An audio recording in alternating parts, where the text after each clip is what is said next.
Assalamualaikum warahmatullahi wabarakatuh. Alhamdulillah alladzi bi ni'matihi tatimmus shalihat. Asyhadu an la ilaha illallah wahdahu la syarikalah wa asyhadu anna Muhammadan abduhu wa rasuluh. Allahumma shalli wa sallim wa barik ala Muhammadin wa ala alihi wa sahbihi ajmain. Ya ayyuhalladzina amanu taqullaha haqqa tuqatih wa la tamutunna illa wa antum muslimun. Subhanaka la ilma lana illa ma 'allamtana innaka antal alimul hakim. Allahumma anfa'na bima 'allamtana wa 'allimna ma yanfa'una wa zidna ilma ya 'alim. Amma ba'd. Saudara-saudariku mukminin mukminat yang dimuliakan Allah Subhanahu wa taala. Jamaah salat maghrib dan isya Masjid Al-Irsyad Surabaya, juga saudara-saudariku mitra muslim, para pendengar radio Suara Muslim Surabaya yang juga disiarkan di beberapa radio yang lainnya. Alhamdulillah, syukur pada Allah Subhanahu wa taala, di malam hari ini kita dikumpulkan Allah dalam iman di rumahnya, di rumah Allah Subhanahu wa taala yang penuh dengan keberkahan. Dan pembahasan kita hari ini bicara tentang tema pemuda. Pemuda-pemuda yang mandiri, yang mendukung dakwah Nabi sallallahu alaihi wasallam. Saya ingin mulai dari firman Allah Subhanahu wa taala dalam Al-Qur'an, karena kita punya dua kata, satu pemuda, yang kedua mandiri, yang itu ada di sekeliling Nabi sallallahu alaihi wasallam. Kita mulai dengan ayat di mana Allah berfirman, a'udzubillahi minasyaitonirrajim. Allahul ladzi khalaqakum min dha'f thumma ja'ala min ba'di dha'fin quwwah ثم جعل من بعد قوة ضعفا وشيبة يخلق ما يشاء وهو العليم القدير. Dialah Allah yang telah menciptakan kalian dari lemah dan kemudian menjadikan kalian setelah lemah itu menjadi kuat, kemudian menjadikan kalian setelah kuat itu menjadi lemah dan beruban, rambutnya putih. Allah menciptakan yang Dia kehendaki, dan Dia Allah yang Maha Alim, Maha mengetahui, Maha berilmu, dan Maha Qadir, Maha kuasa dan Maha menentukan. Ayat ini menyampaikan pada kita tentang tiga fase kehidupan manusia secara umum.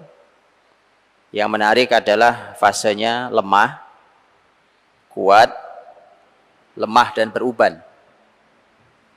Lemah yang pertama kita tahu usia bayi kita.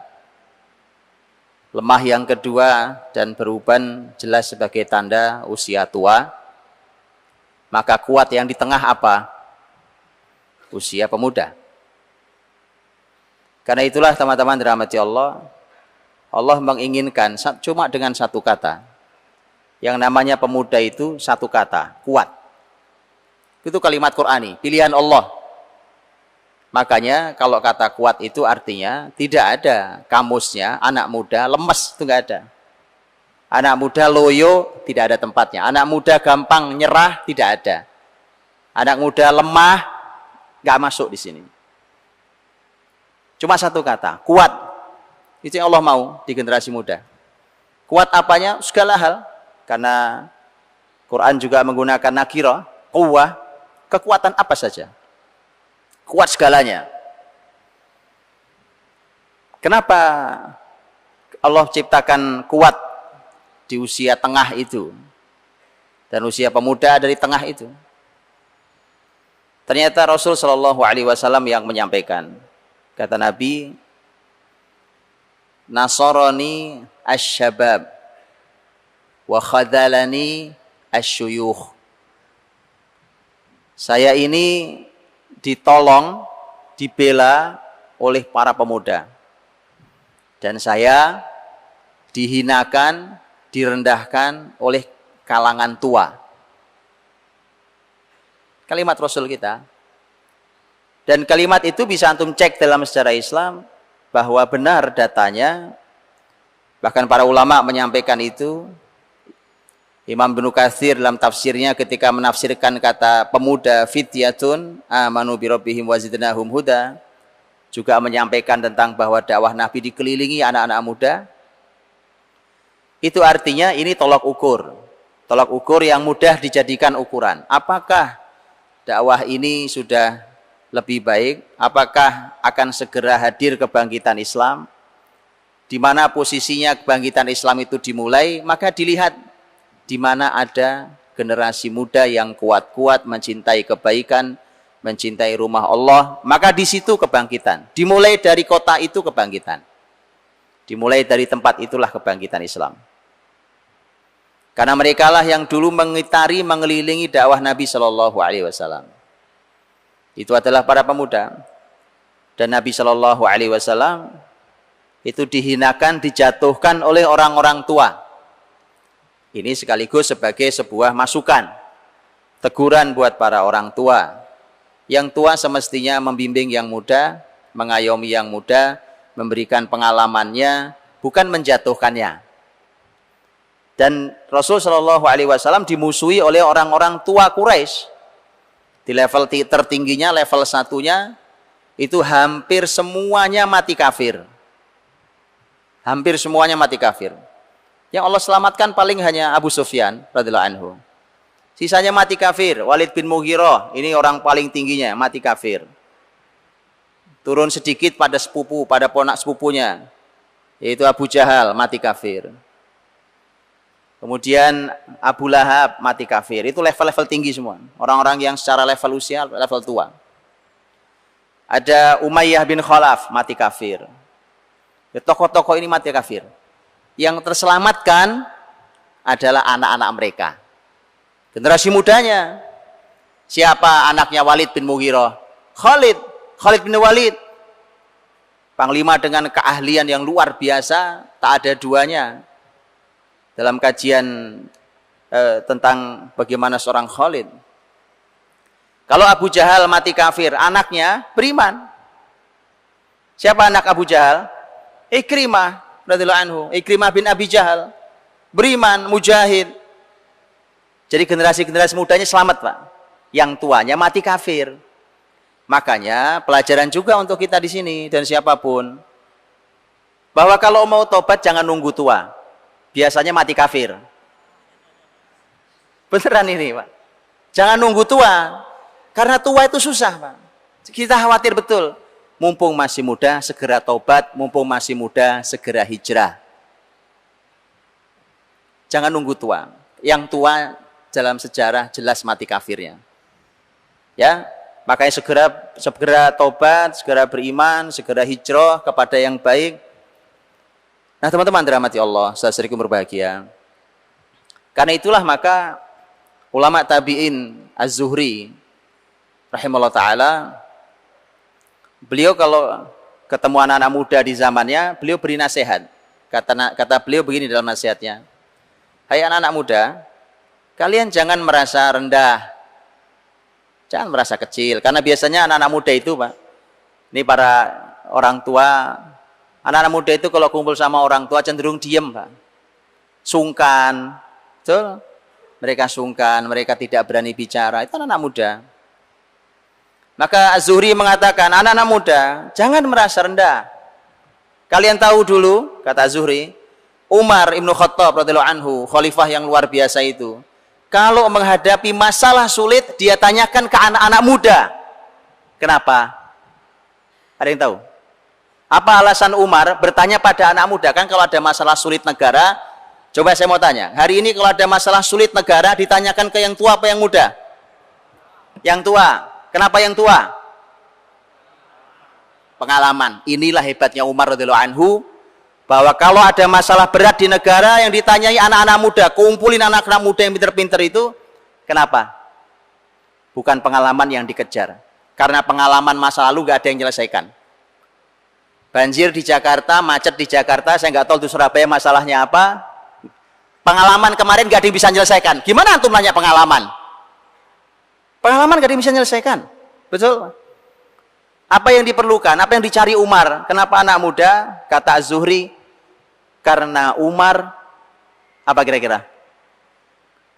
Karena Umar berharap hiddati uqulihim, ketajaman akal mereka. Itu kelebihan anak muda, Pak. Anak muda itu akalnya tajam.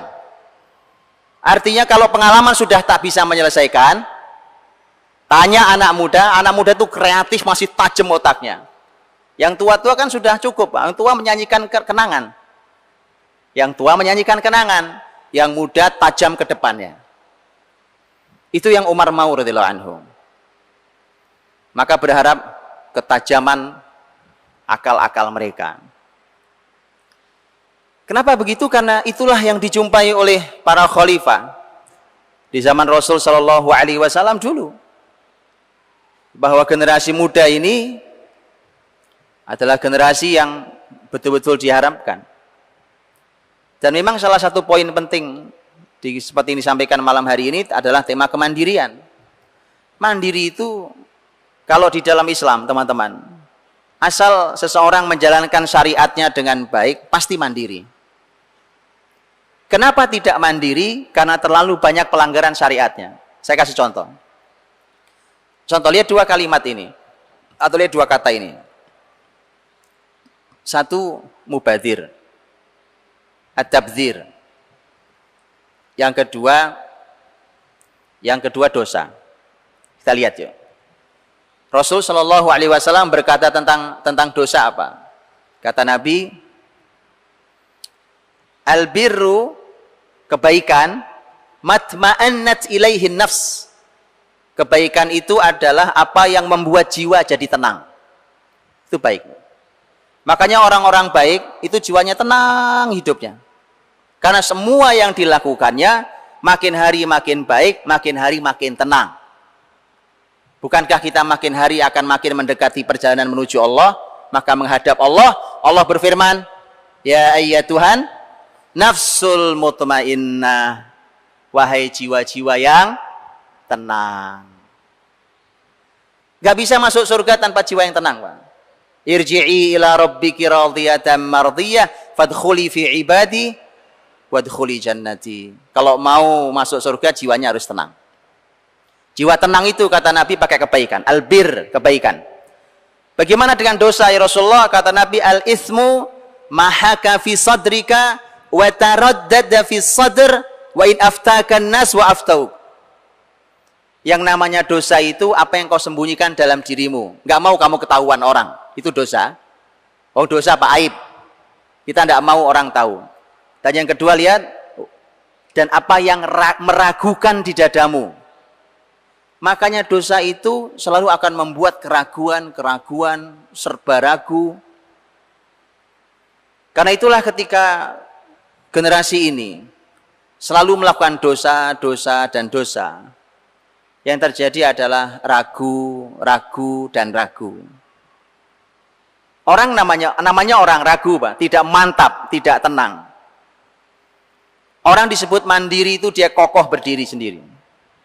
Bagaimana dia mau kokoh berdiri mandiri? Wong dia saja penuh dengan keraguan dalam hidupnya. Hidup penuh dengan keraguan. Dan inilah yang merupakan hasil dari ketaatan itu. Yaitu kemantapan, ketenangan. Kemudian teman-teman rahmati Allah, hal yang sama, umpamanya contohnya mubadzir tadi, saya katakan. Ketika Allah berfirman dalam surat Al-Isra, wa atidal qurba haqqahu wal miskina wa ibnas sabil wa la tubadzir tabdzira innal mubadzirina kanu ikhwanasy syayatin wa kana asy-syaitanu li rabbih kafura. Berikan haknya kerabat, juga orang-orang miskin dan ibnu sabil. Jangan mubadzir saudaranya setan, dan setan itu ingkar kepada Rabbnya. Tabdzir, orang mubadzir, Pak. Dan mubadzir itu sesungguhnya lawannya adalah Manfaat. Generasi beriman, hidupnya semuanya manfaat. Dan ukurannya manfaat. Ketika Nabi mengatakan, siapa yang terbaik di antara kita? Anfa'uhum linnas. Yang paling manfaat buat manusia. Supaya tidak mubadzir. Tapi ketika tidak dengan Islam, semuanya mubadzir. Dimulai dari kurikulum mubadzir, menghasilkan generasi yang mubadzir dan senang yang mubadzir. Semua mubadzir.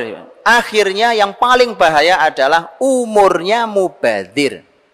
Yuk saya tunjukkan, ini gampang umur mubadzir.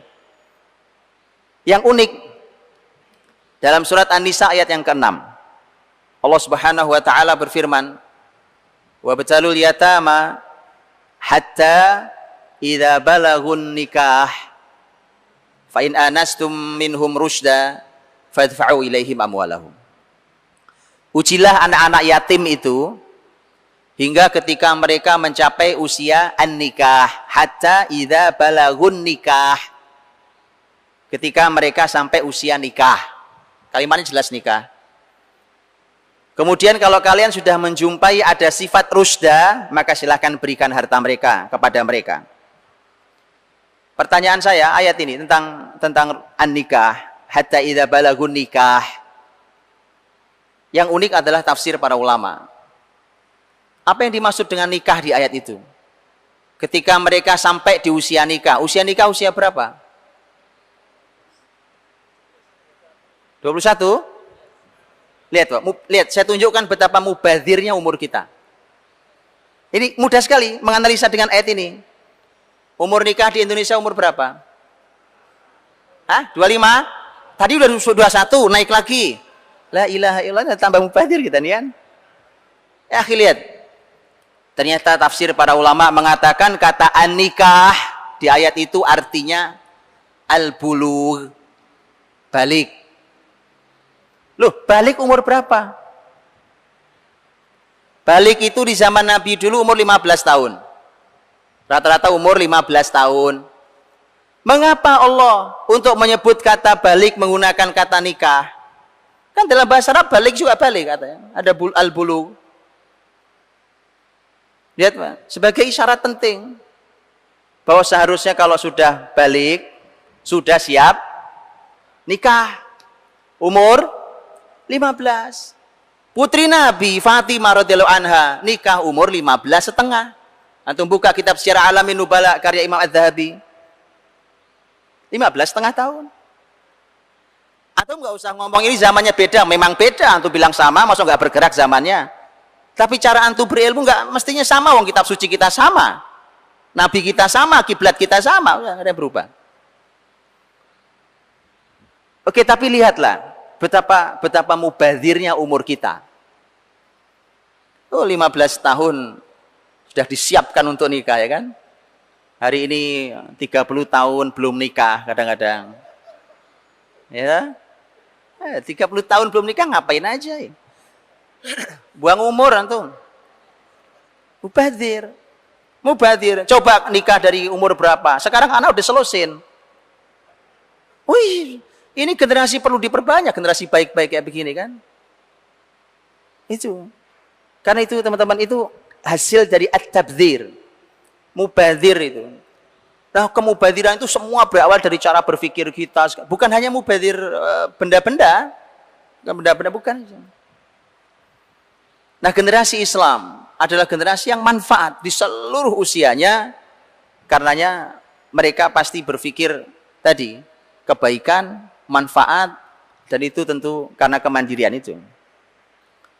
Kalimat yang sangat terkenal dari ini adalah kalimatnya Abdullah bin Mas'ud, nisbatnya ke Nabi didhaifkan oleh para ulama, bahwa Abdullah bin Mas'ud radhiyallahu anhu mengatakan la takunu imma'ah. Kalian tidak boleh ikut-ikutan. Apa ikut-ikutan itu? In ahsanan nas ahsanna wa in asa'an nas asa'na. Kalau orang baik kita ikut baik. Tapi kalau orang rusak kita juga ikut rusak. Enggak mandiri, Saudara. Nah ini teman-teman tidak diizinkan. Tidak diizinkan. Orang beriman itu bukan ikut-ikutan. Antum lihat kalimat ini sebenarnya ada yang menarik. Kalau tidak boleh ikut-ikutan jelek, itu semua sepakat kita. Tapi kalimat pertamanya kan bukan jelek. Kalimat pertamanya yang dimaksud ikut-ikutan, kalau orang baik, kamu ikut baik. Maksudnya ikut baik gak boleh? Hah? Kata Abdullah bin Mas'ud, jangan lakukan itu. Mengapa? Karena baikmu cuma ikut-ikutan. Kalau namanya ikut-ikutan, itu tren, teman-teman. Itu yang saya bilang, tren. Makanya mohon lakukan kebaikan itu bukan dengan tren. Tapi memang ini konsep, ini manhaj, ini syariat. Contoh, menghafal Quran. Masya Allah, kebaikan, kemuliaan, tidak diragukan. Tapi kalau itu tren, baca Quran, ayo semangat, sehari 1 juz, 2 juz, 3 juz, tren. Bahaya kalau tren. Tapi kalau itu manhaj, itu konsep, itu luar biasa. Karena kalau yang tren, pasti segera hilang. Abdullah bin Mas'ud sudah pesankan, jangan lakukan itu. Itu cuma ikut-ikut begitu, nggak lama hilang. Nanti trennya apa lagi? Tren kebaikan apa lagi? Makanya, bukan sebenarnya kalimat, ya itu kan lumayan Pak. Nah itu, lumayan itu nggak selalu menarik, teman-teman ya. Ini lumayan. Kalau kita bilang, baca Quran sehari sekian kan lumayan. Tapi kalau kebaikan itu cuma ikut-ikutan, itu bukan konsep. Baik teman-teman dirahmati Allah. Rasulullah SAW mendidik para sahabat-sahabat muda di sekelilingnya untuk menjadi orang mandiri di segala hal. Mandiri itu bukan hanya urusan uang. Mari kita lihat contoh nasihat yang luar biasa yang dikenang oleh sahabat sangat muda. Karena sahabat ini lahir 3 tahun sebelum hijrah Nabi SAW. Yaitu yang nanti menjadi puncak mercusuar keilmuan saat itu dan kemudian menjadi pusat ilmu. Bahkan beliau ini berbagi tugas saja dengan beberapa sahabat, karena mercusuar ilmu itu hanya beberapa sahabat saja Pak. Di Persia sana ada Abdullah bin Mas'ud, di Hijaz ada Abdullah bin Abbas. Ini sahabat muda-muda semua dia. Bayangkan antum itu mereka berbagi tugas. Di Syam ada beberapa sahabat, cukup banyak sahabat. Yang saya maksud adalah Abdullah bin Abbas. Lahirnya 3 tahun sebelum Nabi hijrah. Jadi waktu Rasul wafat, umurnya kira-kira berapa? 13 tahun. 13 tahun, lihat pesan Nabi Pak. Kalau pesan ini adalah merupakan bagian dari nasihat kita yang dimasukkan ke generasi seusia Abdullah bin Abbas. Kan kalau Rasul wafat umur Abdullah bin Abbas 13 tahun. Abdullah bin Abbas itu kan tidak hidup bersama Nabi. Hidup di Mekah bersama bapaknya. Jadi waktu Rasul hijrah ke Madinah, bapaknya Abdullah bin Abbas, yaitu Abbas paman Nabi, tidak ikut hijrah. Abbas baru hijrah ke Madinah karena Abbas dapat tugas dari Nabi untuk menjadi pemberi informasi Nabi SAW. Waktu Nabi hijrah ke Madinah, nanti sekitar tahun 7 Hijriah, Abbas baru berangkat ke Madinah. Dibawalah Abdullah yang kecil itu, berarti Abdullah saat itu umurnya sekitar 10 tahun. Maka ketemu dengan Nabi, Abdullah bin Abbas itu kisaran umur 10 sampai umur 13, terus Rasul wafat. Begitu loh jadi ulama besar Pak. Gimana coba belajarnya itu? Itu hadirin. Abdullah bin Abbas lihat, kenapa sampai jadi luar biasa? Abdullah bin Abbas mengatakan memberikan kepada kita kenangan. Dan lihat, ini nasihat luar biasa. Kalau nasihat ini jadi di generasi kita, betapa kokoh dan mandirinya mereka. Tak akan goyah oleh apapun. Kalau kelak mereka memimpin negeri ini, mereka berdiri di atas kakinya sendiri. Dengan saudara-saudara muslimin yang semakin kuat. Abdullah bin Abbas mengatakan, kuntu radifan Nabi SAW, bahwa saya ini pernah diboncengi Nabi SAW. Pernah diboncengi di belakang Nabi, naik kendaraan. Kemudian Nabi berkata, ya gulam, wahai nak, ihfadillah yahfadka, ihfadillah tajidhu tujahaka, wa idha sa'alta fas'alillah, wa idha sta'anta fasta'in billah. Wa'lam annal ummah law ijtama'at ala an yanfa'uka bi syai'in lan yanfa'uka bi syai'in illa qad katabahu Allahu lak.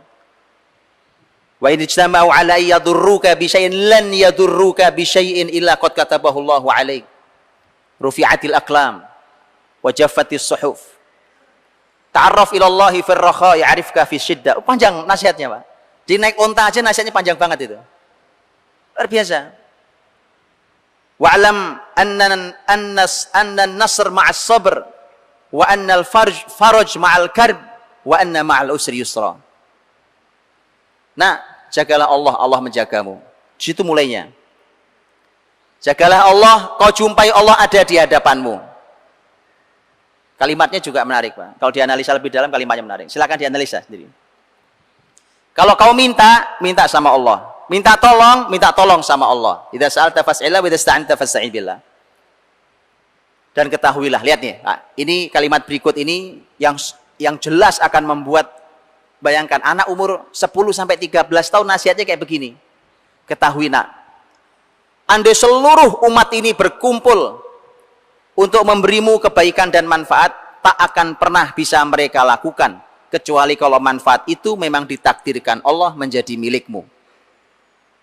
Bayangin, Pak, anak SD kayak gitu nasihatnya. Andai mereka berkumpul untuk mencelakaimu, sepakatnya orang, konspirasi ingin mencelakaimu, tak akan pernah mereka bisa lakukan, kecuali kalau kecelakaan itu memang telah ditakdirkan Allah menimpa dirimu. Kokoh, Pak, jiwanya. Bukan generasi pengecut itu. Kokoh sekali. Jiwanya luar biasa. Kenali Allah saat lapang. Allah mengenalimu saat sempit. Dan ketahuilah, pertolongan kemenangan itu datang bersama kesabaran. Dan sesungguhnya solusi hadir di saat sangat sulit keadaannya. Rufi'atil aqlam wa jaffatis suhuf. Ini sudah ditakdirkan Allah. Ini kaidah-kaidah ini kata Nabi, ini pena sudah diangkat dan tulisan telah kering. Ini contoh nasihat luar biasa. Mas Rifat ya? Baik, kita ikuti adzan Isya dulu, Ustaz ya. Menarik sekali kalau sekarang itu ada namanya generasi strawberry, Ustaz, katanya. Anak-anak muda yang memang ya mungkin ada yang mendesain agar mereka semua lemah ya dalam berbagai macam hal. Tapi ternyata contoh dari sahabat Rasulullah SAW luar biasa. Kita ikuti dulu adzan Isya untuk wilayah kota Surabaya dan sekitarnya, kemudian akan dilanjutkan setelah adzan. Alhamdulillah, wassalatu wassalamu ala rasulillah wa ba'd. Saudariku, juga mitra muslim yang berbahagia.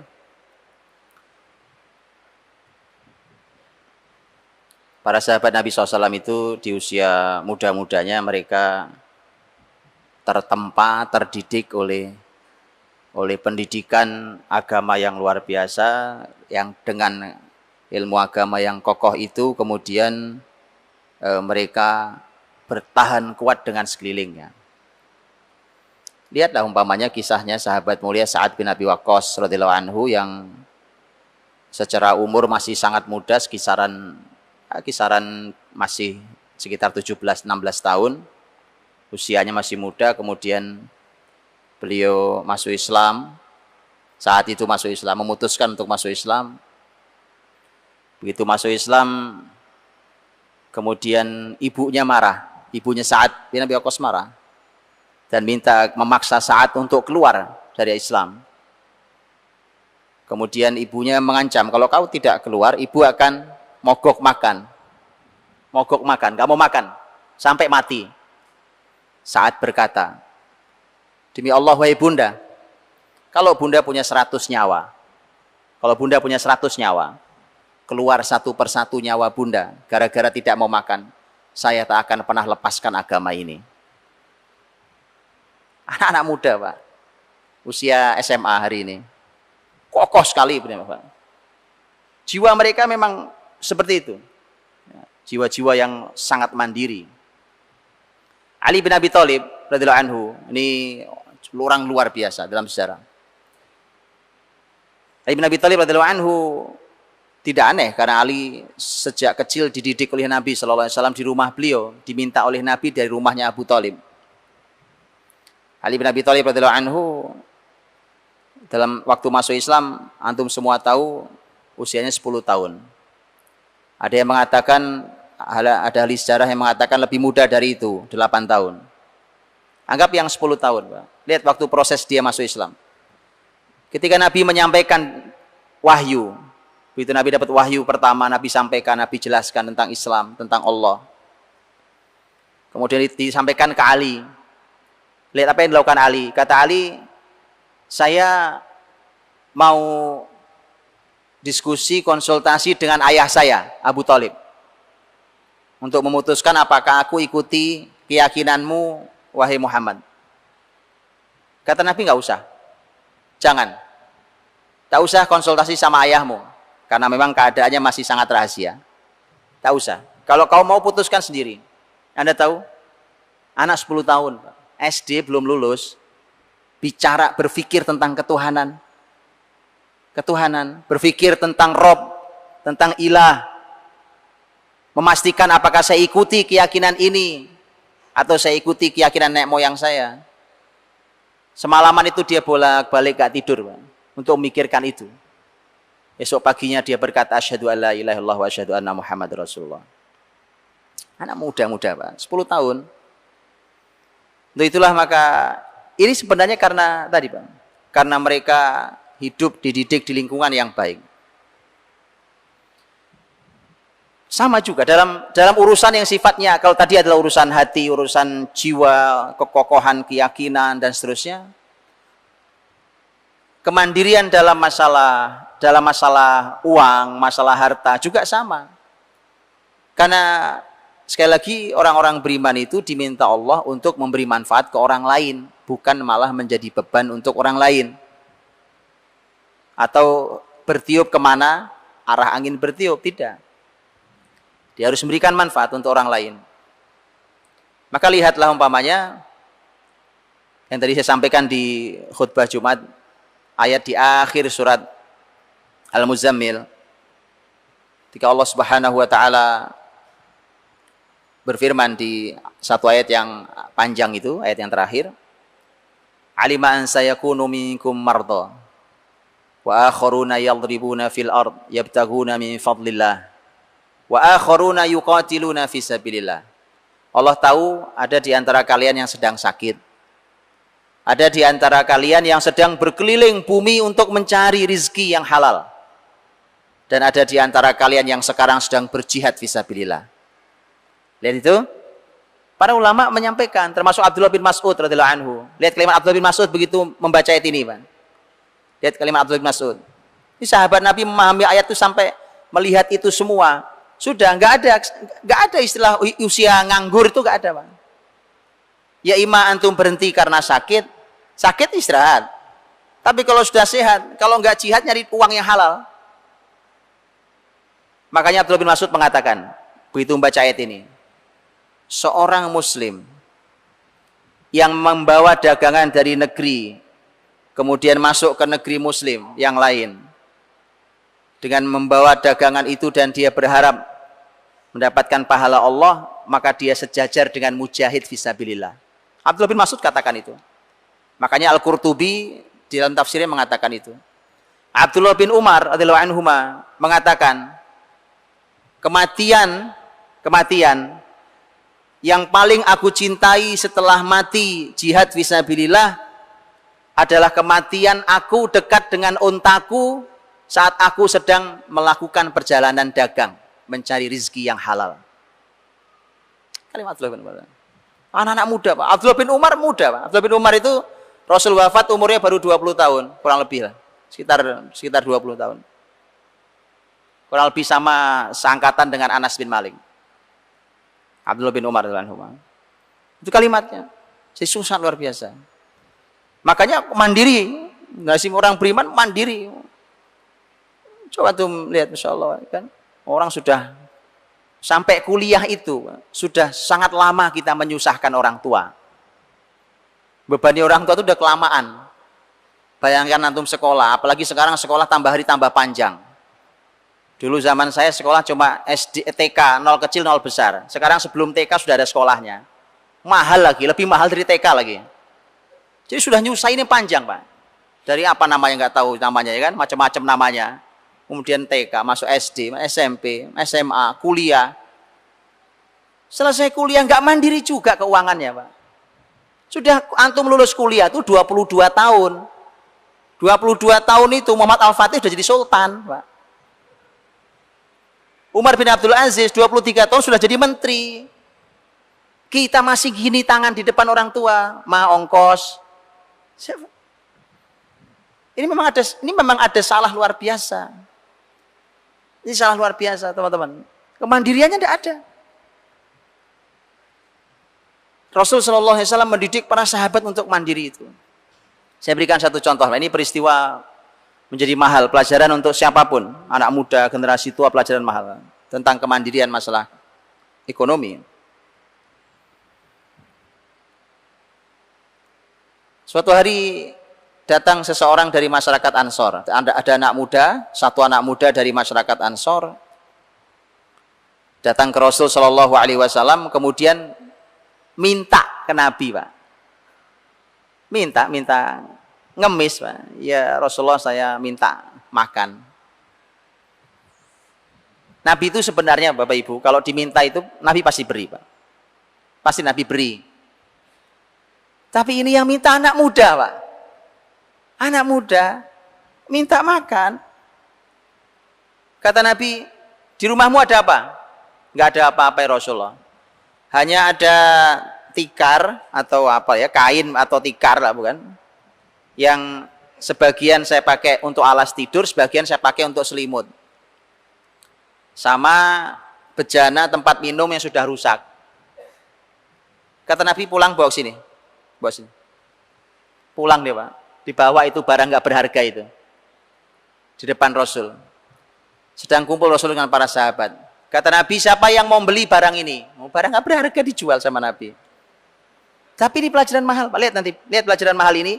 Bahkan ini semestinya menjadi program negara. Dibuat menjadi sistemik.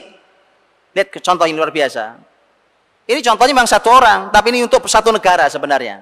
Nanti konsep negara ini. Kata Nabi, siapa yang beli ini barang nih? Sahabat angkat tangan. Saya Rasulullah, berapa?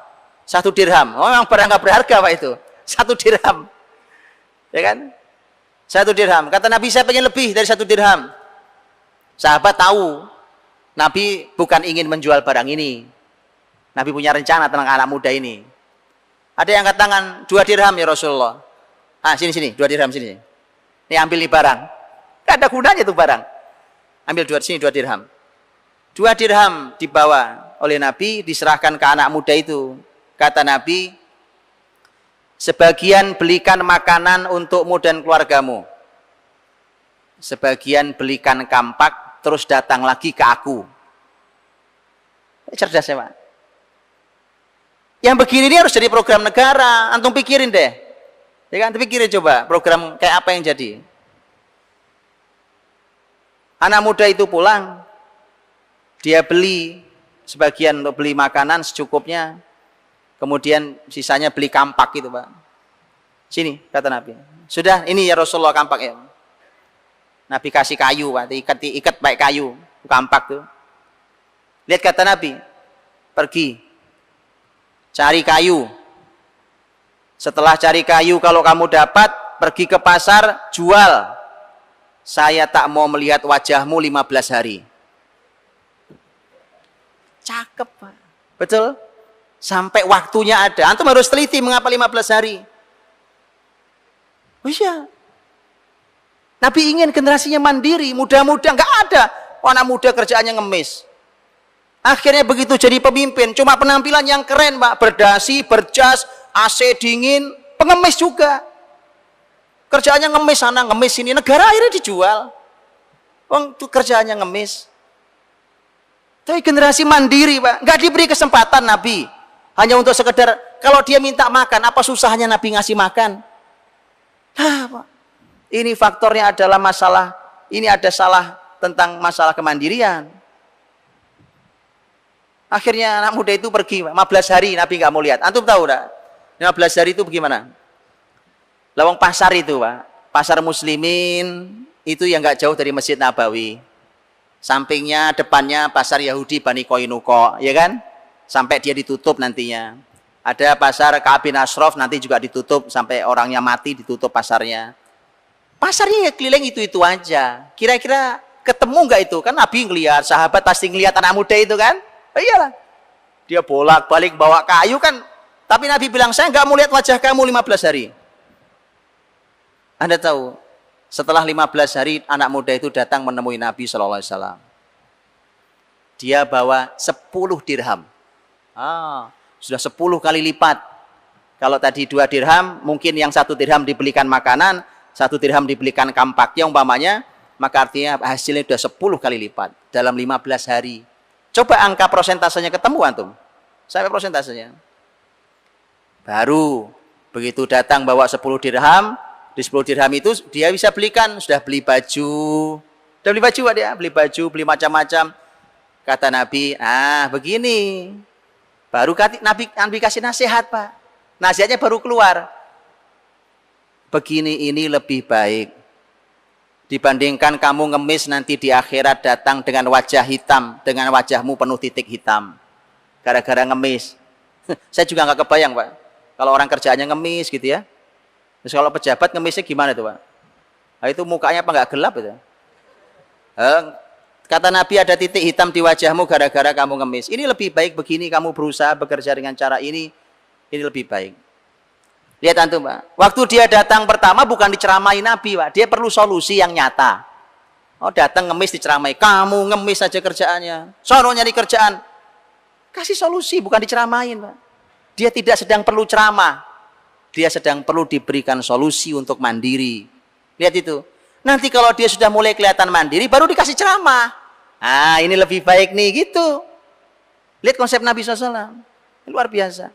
Maka hadirnya generasi-generasi yang sangat kokoh. Kemandirian-kemandirian yang sungguh sangat luar biasa itu. Seorang sahabat muda bernama Uqbah bin Nafi' radhiyallahu anhu. Uqbah bin Nafi' meriwayatkan sebuah hadis Nabi yang luar biasa. Kata Nabi, innallaha yudkhilul jannata bisahmin wahid salatha. Sesungguhnya Allah memasukkan 3 orang ke dalam surga hanya gara-gara 1 panah. Panah. Gara-gara 1 panah, Allah masukkan ke surga 3 orang. Kata Nabi, siapa 3 orang itu? 1, soni'uhu, yang membuatnya. Lihat teman-teman. Sahabat didorong untuk membuat. Ayo buat. Ini keterampilan masalahnya. Betul kan?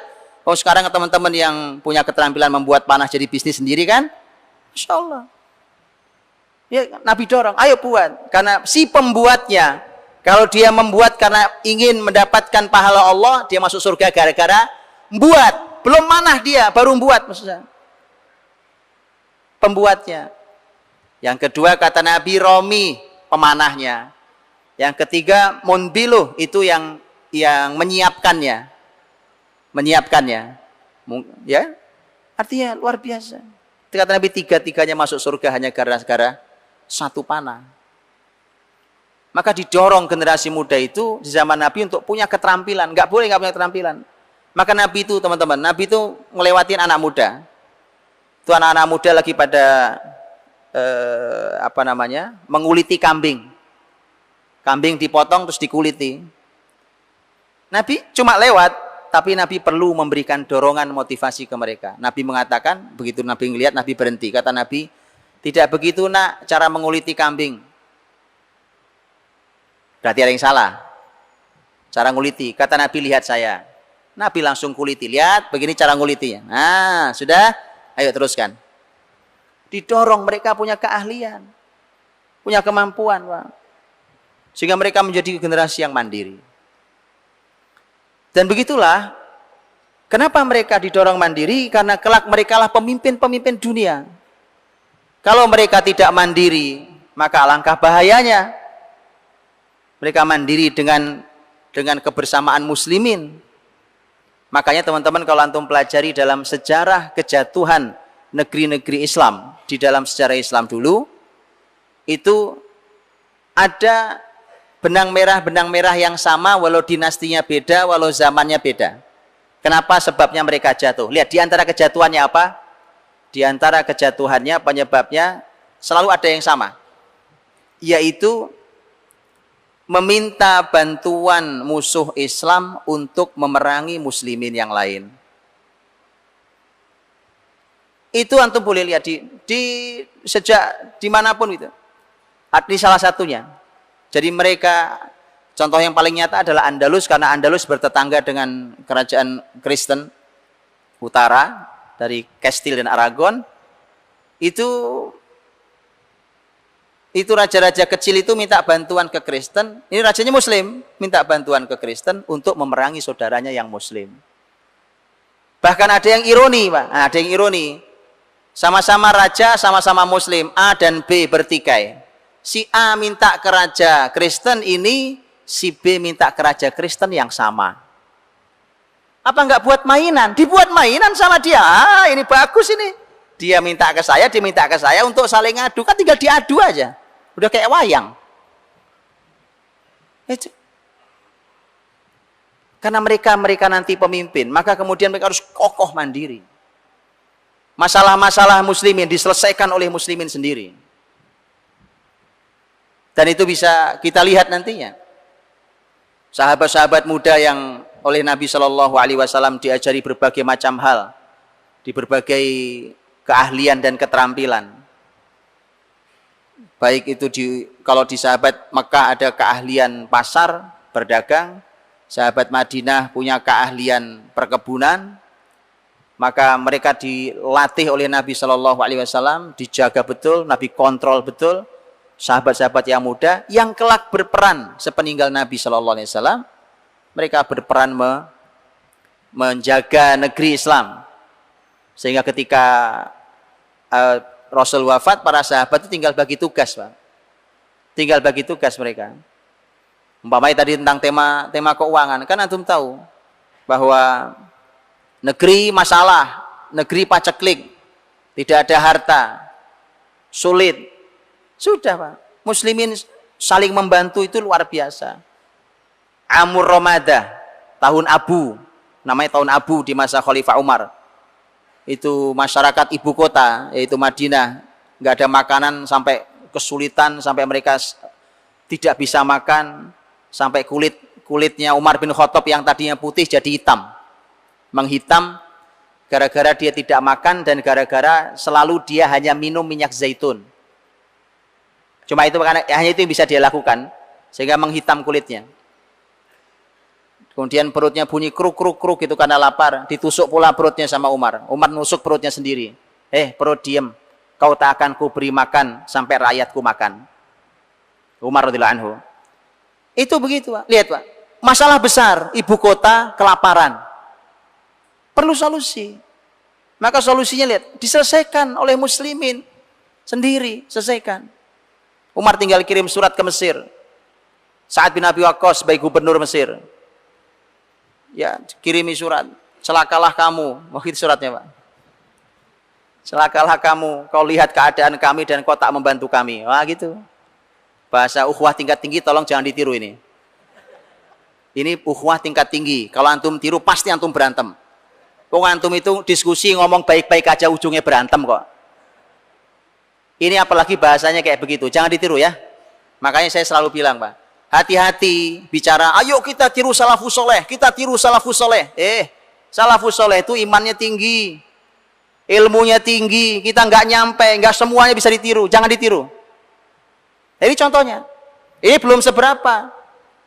Kalau antum baca lagi bagaimana Umar radhiyallahu anhu memerintahkan Muhammad bin Maslamah radhiyallahu anhu untuk pergi dari Madinah menuju ke Kufah, bakar pintu rumahnya Sa'ad bin Abi Waqqas radhiyallahu anhu. Coba antum lakukan.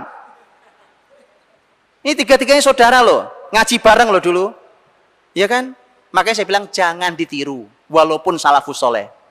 Kalau nggak percaya, coba aja. Kalau nggak percaya, saya nggak tanggung jawab. Ya kan?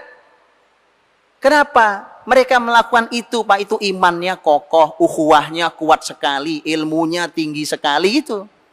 Lah kayak kita, model kayak kita, ngomong baik-baik aja ribut. Itu makanya tadi, ketika Amur Ramadah punya masalah kayak seperti itu, muslimin perlu solusinya. Karena dulu mereka generasi yang dilatih kokoh berdiri. Maka gitu, mereka saling memberikan solusi saudaranya. Mandiri di negeri muslim. Amr bin As jawab surat. Kan tadi dikirimi surat kan. Jawabannya juga jelas. Saya kirimkan bantuan. Yang bagian depannya sudah sampai Madinah. belakangnya masih di Mesir. Wah, itu nggak ada, Pak. Itu, ya, luar biasa. Nggak cukup itu, nanti kirim surat lagi ke tempat lain. Abu Musa al-Asy'ari yang posisinya di tempat lain. Begitu terus jadi muslimin karena itu keadaannya. Masyarakat punya masalah. Umpamanya saya contoh, Pak. Ini nggak pernah terjadi hari ini. Antum kalau nabung di bank atau antum naruh uang di bank hari ini, bank apapun, mas contoh, qadarullah banknya pailit, rugi, kayak nggak bisa mengembalikan uang Anda. Siapa yang nanggung? Yang nanggung uang Anda siapa? Anda nagih ke siapa?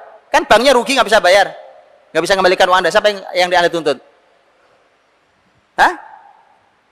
Anda kalau nabung itu di bank, ada orang bank di sini? Pemerintah. Karena dijaminkan itu kan? Ada penjamin ya kan? Ada penjamin tabungan Anda. Akhirnya negaranya sengsara, Pak, di negeri ini. Ya kan? Pemilik bank ngambil duit kabur. Kabur. Banknya masalah. Begitu masalah, ya belum ruwet apa segala macam masalah. Siapa yang nanggung? Negara. Zaman dulu tidak, Pak. Zaman Islam dulu tidak. Ada. Zaman dulu kejadian. Karena mereka itu terbiasa hidup sangat mandiri. Individu-individunya itu mandiri sekali. Itu yang diajarkan Rasul. Ada seorang dulu namanya Soyrofi. Soyrofi itu atau Soyarifah jamaknya itu punya beberapa tugas di masyarakat. Salah satu tugasnya itu sebenarnya bisnis, salah satunya tugasnya adalah dia tempat masyarakat menyimpan uang, tempat masyarakat meminjam uang, tempat para pengusaha minjam uang untuk modal dengan berbagai macam akadnya. Bahkan tempat negara juga sekali waktu kerjasama dengan mereka dalam masalah pendanaan. Itu diantara tugas mereka. Tugas apa tuh hari ini? Tugas bank bukan? Ayo, itu sudah ada sejak zaman sahabat dulu, Pak. Maka itu satu orang, ada 1, 2, 3 orang yang seperti ini, individu masing-masing. Qadarullah kejadian suatu saat satu Soyrofi itu bangkrut, Pak. Jadi dia tidak bisa mengembalikan harta nasabahnya. Orang-orang yang nitip harta ke dia itu nggak bisa dikembalikan karena satu lain hal dia bangkrut. Karena bangkrut kemudian lihat, Pak, nggak selalu ngerepotin negara. Oh, kita ini gayanya luar biasa. Kita ingin perbaiki negeri ini. Habis itu minta, Mas, ada anggaran negara nggak? Nggak begitu, Pak. Gayanya aja tinggi. Ayo kita perbaiki pendidikan negeri ini. Kerjaan cuma minta dana bos. Mak, dana bos ada, Pak? Ayo kita perbaiki. Ujung-ujungnya, nggak begitu, Pak. Generasi antum boleh baca generasi Islam dulu. Karena mereka dilatih untuk mandiri, buat mereka punya tanggung jawab. Negerimu kau tanggung jawab, karena itu bagian dari ibadahmu. Begitu. Karena dulu masyarakat sangat cinta dengan negerinya, karena mereka cinta dengan pemimpinnya. Nah, itu saya tahu masalah antum. Ya tahu? Orang-orang pintar tinggal ketawa langsung. Jadi datang mereka hanya dia kumpul dengan nasabahnya tadi, terus dia bilang, saya mengalami kerugian. Qadarullah saya rugi. Saya tak bisa mengembalikan uang Anda semua. Siapa orang yang Anda sepakati untuk menyelesaikan masalah kita? Bayangkan, Pak. Ditunjuklah orang mulia zaman itu. Orang mulia, orang hebat, ahli ilmu, duitnya banyak. Duitnya banyak, Pak. Kan itu nasabah banyak sekali angka uangnya itu, Pak. Uangnya itu bernilai ratusan ribu dinar. Uang emas besar sekali. Luar biasa. Datang cuma bilang, apa? Masalah apa kalian? Masalah ini. Yaudah, ini pakai uang saya nih. Ini infak saya. Itu, Pak. Dia tahu ini akan jadi konflik, akan jadi masalah. Ini saudara-saudara saya, ini saudara muslim saya. Toh kalau ada masalah yang rugi bukan cuma mereka, saya ikut rugi. Ini toh amal-amal saya, ya kan? Begitu, teman-teman. Jadi memang bukan sedikit-sedikit semua serba menyandarkan ke orang, menyandarkan ke negara, minta ini, minta itu. Sudahlah, nah, antum ini sudah tahu kan, Indonesia ini utangnya udah banyak. Sudahlah, nggak usah dibebani. Negeri ini nggak usah antum bebani aja udah susah berdirinya. Gimana antum bebani? Ya kan? Dibebanilah dengan berbagai macam hal. Sudah, kalau Anda betul ingin perbaiki negeri ini, perbaiki. Nggak perlu negara, perbaiki. Kita perlu dana, Pak. Cari dananya. Umat ini kaya. Negeri ini kaya. Negaranya aja miskin. Kita balik, Pak. Antum suka balik bahasanya. Negeri ini kaya. Masyarakatnya kaya. Yang miskin cuma negaranya. Rakyatnya nggak punya utang. Yang punya utang negaranya. Iya, Pak. Mandiri, silakan, ayo lakukan perbaikan di segala bidang. Kemandirian mukmin, apalagi kemandirian muslim. Ini muslim kumpul seperti ini, mandirian, Pak.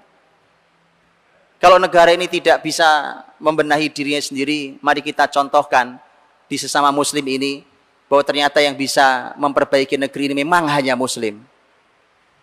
Memang hanya muslim. Dihadirin ya. Baik.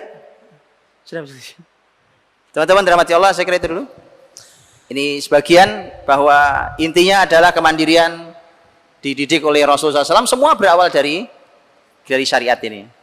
Wallahu a'lam. Banyak diantara kita Ustadz yang hadir di sini baru paham hal-hal yang Ustadz sampaikan tadi. Sebagian mungkin belum paham ya, baru saja paham. Pertanyaannya, apa langkah kami yang merasa terlambat karena merasa salah langkah dan mungkin sudah tidak mudah lagi? Bagaimana mengejar ketinggalan yang belum terlalu jauh ketinggalan dan kesalahan-kesalahan yang sudah terlewati tadi itu? Baik, teman-teman dirahmati Allah, begini. Asal kita masih diberi Allah usia, diberi Allah kekuatan, diberi Allah kesempatan, tidak ada kebaikan yang bisa kita lakukan. Intinya antum beribadah yang banyak. Jangan membatasi ibadah di ibadah mahdhah. Antum ibadah yang banyak. Ibadah antum bisa ibadah mahdhah itu pasti. Yang sholat, yang puasa, segala macam silahkan lakukan. Tetapi juga ibadah antum yang lain. Contohnya Anda punya ilmu yang levelnya ilmu fardu kifayah. Antum tahu ilmu fardu kifayah? Kan ada ilmu yang levelnya fardu kifayah. Fardu kifayah itu kan kalau tidak ada satupun yang punya ilmu itu, maka dosa semua. Tapi kalau sudah ada sebagian yang memiliki ilmu itu, maka sudah cukup, sudah gugur kewajiban yang lain. Itu banyak. Semua ilmu kebaikan itu fardu kifayah. Dalam makna yang kemaslahatan besar ini. Antum punya ilmu di bidang apa? Perekonomian, bisnis, teknologi, ilmu-ilmu itu kan. Ilmu kesehatan, itu ilmu harus dipelajari karena itu manfaat buat seluruh manusia dan menjadi fardu kifayah. Karena harus dipelajari, karena harus ada muslimin yang bisa. Itu ibadah antum. Ibadah antum kemudian maksimalkan. Tapi tetap teman-teman, kalau antum mau melejit, kalau Anda ini mau melejit dengan kemampuan ilmu itu, maka tolong diilmui, ilmu Anda ini di bidang Anda, tolong diilmui, dicari ilmunya. Ini kalau di dalam sejarah peradaban Islam dulu, kayak apa ya ilmu saya ini bekerja? Di berbagai ilmu itu. Emang antum harus cari itu. Terus sambil beraktivitas kebaikan, silahkan lakukan.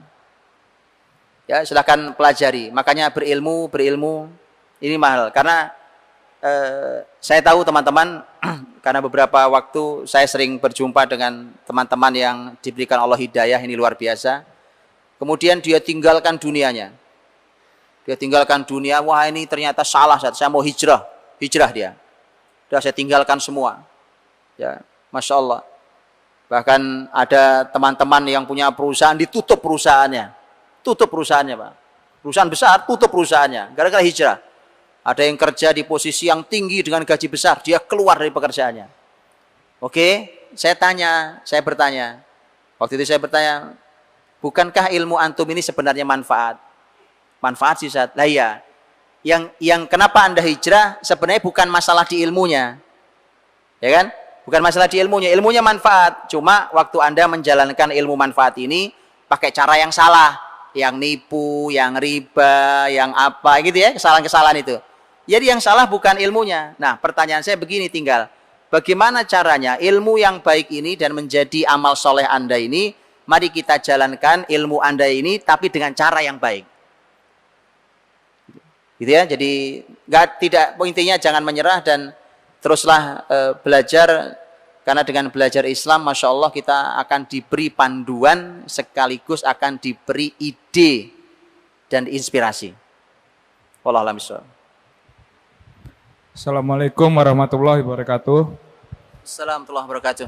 Pak Ustadz, saya menanyakan bagaimana kita mengukur ke bahwa kita ini sudah bermanfaat atau belum dalam hidup kita dalam ukuran standar agama.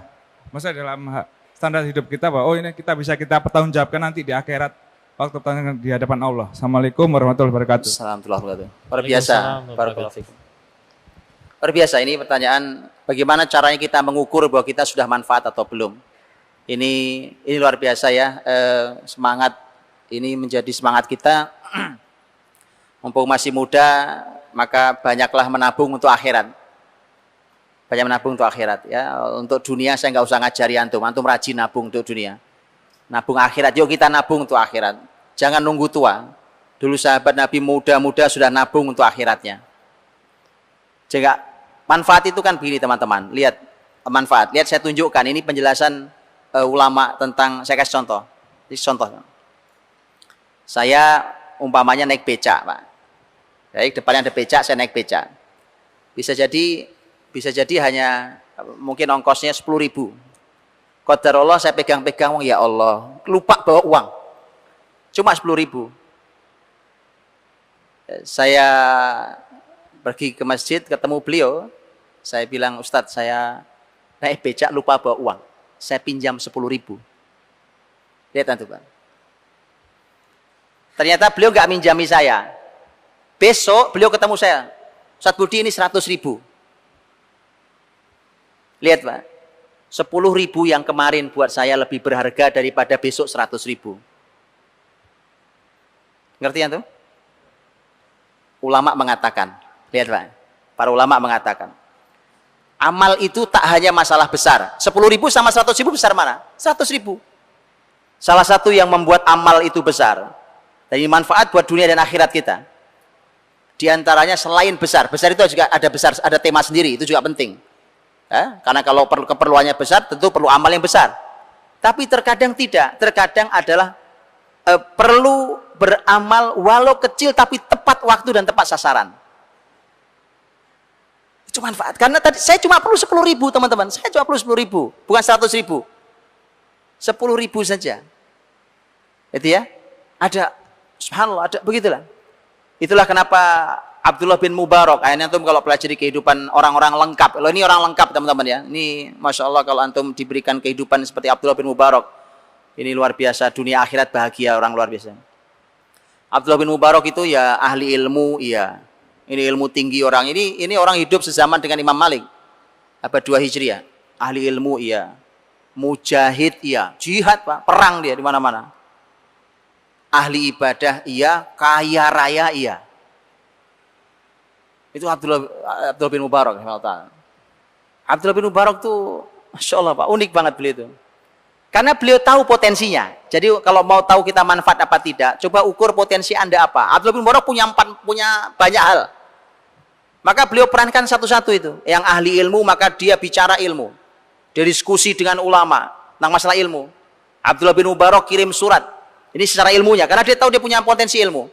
Dia punya ilmu. Dia kirim surat ke ahli ibadah, Abidul Haramain, ahli ibadah di 2 tanah suci, yaitu Fudail bin Iyad rahimahullah ta'ala. Ini juga seorang ahli ibadah yang soleh luar biasa. Abdullah bin Mubarak memberikan kalimat teguran dalam sebuah syair, yang syairnya sangat terkenal, diabadikan diantaranya dalam tafsir Ibnu Katsir. Ya Abidul Haramaini lau absartana la'alimta annaka bil ibadati tal'abu, dan seterusnya. Wahai yang ahli ibadah di 2 tanah suci, kalau kau lihat kami, kamu tahu dengan ibadahmu itu hanya main-main saja. Wah, ini teguran ahli ilmu, Pak. Sudah sujud, rukuk, tilawah, tawaf di Ka'bah, pindah ke Madinah, ibadah Masjid Nabawi, balik Mekah, ibadah lagi. Waktu itu sebenarnya Abdullah bin Mubarak ingin memberikan teguran. Karena beliau mengatakan, kalau pipimu, matamu itu sembab oleh air mata, dibasahi air mata, leher-leher kami dibasahi dengan darah-darah kami. Wah, coba. Itu syairnya. Masya Allah. Jadi dialog ahli ilmu. Baik. Secara harta beliau punya potensi orang kaya. Maka unik juga beliau itu. Beliau bilang ke masyarakatnya, saudara-saudara di kampung ini, di kota ini, yang mau haji tahun depan, silahkan kumpulkan uangnya ke saya. Karena beliau dikenal orang ahli dagang, orang masyarakat percaya, dan memang mereka perlu tempat penyimpanan uang, gitu Pak. Maka mereka simpan uang ke Abdullah bin Mubarak. Oleh Abdullah bin Mubarak dikasih apa itu namanya? Dimasukkan ke dalam kantong itu, terus ditulisi namanya. Namanya siapa? Ahmad bin, ya, tulis namanya, taruh di ruangan, tulis nama, taruh di ruangan, begitu Pak. Sudah berangkat. Tahun depan berangkat haji. Begitu berangkat haji, kata Abdullah bin Mubarak, haji ini berkah sekali. Ibadah yang berkah. Maka mereka, jadi semua dana sudah ditanggung oleh Abdullah bin Mubarak, karena dana mereka punya uang kan. Sudah sampai di Mekah, sudah mereka mau pulang, kata Abdullah bin Mubarak, ayo beli oleh-oleh buat orang yang di rumah. Mereka bilang, uang kami tak cukup. Kami tahu berapa uang yang kami berikan. Nggak cukup buat beli oleh-oleh. Kata Abdullah bin Mubarak, kan saya udah bilang, haji ini berkah. Ayo beli saja, beli. Beli, Pak. Mampir ke Madinah, kan mereka ke arah utara. Mampir ke Madinah. Mampir di Madinah, di Masjid Nabi SAW, ke ziarah ke makam Nabi SAW, dan seterusnya. Kemudian, ayo kalian beli oleh-oleh Madinah. Oleh Madinah. Mereka bilang uang kami tidak cukup. Kata Abdullah bin Mubarak, kan saya sudah bilang haji itu berkah. Ayo beli, semua beli. Semua beli. Bang. Sudah begitu sampai mereka pulang ke negerinya dengan selamat. Ya, haji dapat, oleh-oleh dapat. Kemudian Abdullah bin Mubarak manggil satu-satu. Ahmad, balikin uangnya. Muhammad, balikin uangnya, Pak. Semua dikembalikan uangnya. Karena beliau tahu saya orang kaya. Saya bisa beramal dengan harta saya. Itu maksudnya Pak. Jadi dimanapun potensi yang Allah berikan pada kita, maka jadikan itu sebagai alat untuk beramal. Wallahu a'lam bishawab. Bolehkah muslim buka usaha di mall yang penuh dengan mudarat? Ya akhi, dulu sahabat Nabi sebelum punya pasar sendiri, mereka di mana jualan dan belanjanya? Pasar Yahudi. Namanya pasar Yahudi. Muslimin dulu, sahabat Nabi, sebelum punya pasar, sebelum Nabi membuat pasar sendiri, pasar muslimin, pasarnya Rasul, yang belakangan dikenal namanya dengan pasar Manakhoh. Di mana mereka belanja, di mana mereka jualan? Di pasar Yahudi. Pasar Yahudi yang besar dan paling dekat dengan tempat tinggal muslimin adalah pasar Yahudi Bani Koinuko.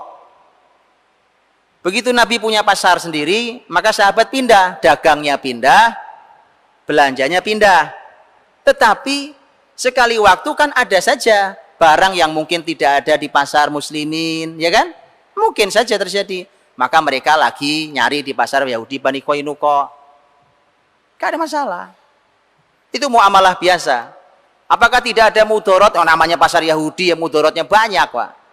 Bukti paling gampang antum lihat apa yang menyebabkan, yang salah satu penyebab dari mengapa Yahudi Bani Koinuko diusir oleh Nabi, hampir dibunuh oleh Nabi mereka itu. Mereka diusir dari Madinah. Penyebabnya karena ada muslimah yang belanja di pasar Bani Koinuko. Belanja, muslimah belanja di pasar mereka. Tapi kemudian diisengi oleh orang-orang Yahudi. Diikat lagi beliau jongkok itu, diikat baju bagian bawah dengan bagian atas. Sehingga ketika muslimah itu berdiri tersingkap auratnya. Memang jahat dari dulu Yahudi. Yahudi narik-narik jilbab itu bukan cuma sekarang, dari dulu, Pak. Jadi mereka mempermasalahkan pakaian muslimah bukan cuma sekarang, dari dulu. Memang begitu kerjaannya. Maka ada muslim di pasar itu, coba. Ada muslim di pasar itu, di pasar Yahudi. Ada muslim di pasar itu, langsung loncat dibunuh tuh Yahudi yang iseng. Mati tuh Yahudi, akhirnya muslim ini dikeroyok oleh Yahudi di pasar itu. Mati juga muslimnya. Kemudian itulah yang membuat Nabi kepung mereka selama 15 hari. Benteng-benteng mereka dikepung Nabi, kemudian oleh Nabi SAW diusir dari Madinah semuanya. Begitu. Jadi, ya memang begitu, namanya pasar kan. Namanya pasar. Ada mudorotnya besar namanya di pasar Yahudi. Tipu, menipu, apa, sudah ada maksiat. Pasar Yahudi namanya. Nah, muslimin perlu punya pasar sendiri memang. Tapi untuk bisa membuatnya Anda harus berpikir lebih baik. Anda harus belajar dulu lebih dalam. Ya, supaya bisa mendirikannya. Kemudian yang kedua,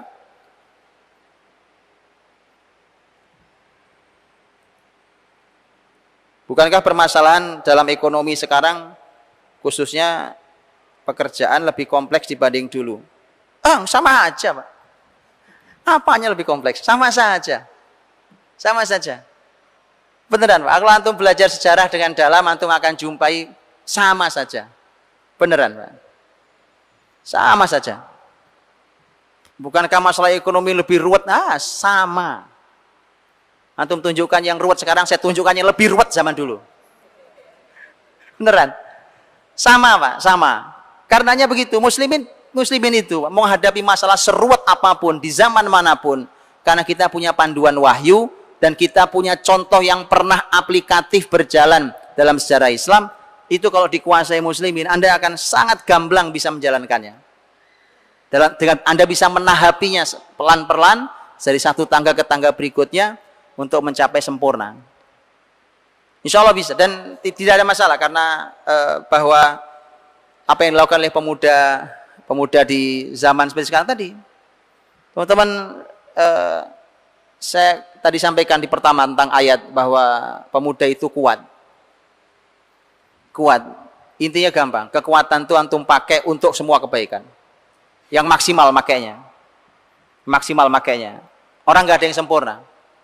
Khalid bin Walid radhiyallahu anhu itu orang yang ahli dalam strategi, pakar dalam strategi perang, panglima tak ada duanya. Dalam sejarah Islam nggak ada duanya, Pak. Itu luar biasa. Bahkan dalam sejarah manusia juga panglima yang nggak ada duanya. Itu Khalid bin Walid radhiyallahu anhu. Tapi itu keahlian beliau, disitulah kekuatan beliau. Tapi ketika beliau umpamanya masalah ilmu nggak dalam. Untuk ilmu kalah jauh dibandingkan Abdullah bin Abbas, Zaid bin Thabit, Abdullah bin Mas'ud. Jauh, Pak. Tapi tadi, di mana kekuatan Anda, di mana potensi Anda, karena setiap kita diberikan Allah beda-beda. Nah, itu yang untuk maksimalkan. Ada orang keahliannya kayak Khalid. Wah, pokoknya keahliannya perang, kan hebat. Coba, kalau hari ini saya belum tahu, mungkin sudah ada tapi saya belum tahu. Hari ini jenderal-jenderal yang lulusan pesantren mungkin ada. Tapi jenderal yang hafal Quran 30 juz, ya kan? Itu perlu orang-orang kayak Anda ini, Masya Allah. Mereka jenderal-jenderal yang mengerti hukum fikih jihad. Wah, biasa. Bukan cuma perangnya, tapi fikih jihadnya. Ya, para jenderal yang mengerti tentang bagaimana sebenarnya keamanan di sebuah negeri yang dulu contohkan Rasulullah SAW, luar biasa. Di keahliannya dia ahli, di bidangnya dia sangat ahli. Begitu seterusnya. Jadi silahkan manfaatkan kekuatan generasi muda yang Allah berikan, dan sebanyak mungkin lakukan kebaikan-kebaikan itu. Nanti ditapaki saja, nanti Allah akan pertemukan kita dengan takdir kita sebagaimana kalimat Rasul, i'malu fakullun muyassarun lima khuliqalahu. Yang penting buat kalian berkarya, beramal, berkarya yang baik, antum akan dimudahkan Allah jalannya menuju takdir Anda. Pokoknya dilakukan saja, ini baik, lakukan. Nanti yang mana, kemana arahnya, akan kemana saya, itu lakukan saja, kata Nabi, nanti akan ditunjukkan Allah takdir Anda apa sebenarnya. Itu wallahu a'lam bishawab. Semoga Allah berikan pada kita ilmu dan diterima amal kita. Wallahu a'lam bishawab. Baik, hadirin rahmati Allah, kita tutup dengan doa. Semoga Allah menerima ibadah kita, amal kita. Semoga Allah perbaiki keadaan kita. Allah damaikan, Allah persatukan, dan Allah perbaiki hubungan sesama kita. Allahumma shalli wa sallim wa barik ala Muhammadin wa ala alihi wa sahbihi ajma'in walhamdulillahi rabbil alamin. Hamdan yuwafi ni'amahu wa yukafi'u mazidah. Ya Rabbana lakal hamdu wa lakal syukru kama yanbaghi li jalali wajhikal karimi wa 'azimi sultanik. Allahumma aslih lana dinana alladhi huwa ismatu amrina wa aslih lana dunyana allati fiha ma'ashuna wa aslih lana akhiratana allati ilaiha ma'aduna. Allahumma aslih dhata bainina Allahumma aslih dhata bainina Allahumma aslih dhata bainina Allahumma a'izzal Islam wal muslimin Allahumma a'izzal Islam wal muslimin وانصر المسلمين المستضعفين في كل مكان وكل زمان يا أرحم الراحمين. اللهم أصلح شباب المسلمين، اللهم أصلح شباب المسلمين، اللهم أصلح ولاة أمور المسلمين، اللهم أصلح ولاة أمور المسلمين. ربنا تقبل منا إنك أنت السميع العليم وتب علينا إنك أنت التواب الرحيم. اللهم اشرح صدورنا للإسلام، اللهم افتح بيننا وبين قومنا بالحق وأنت خير الفاتحين. ربنا آتنا في الدنيا حسنة وفي الآخرة حسنة وقنا عذاب النار. سبحان ربك رب العزة عما يصفون وسلام على المرسلين والحمد لله رب العالمين.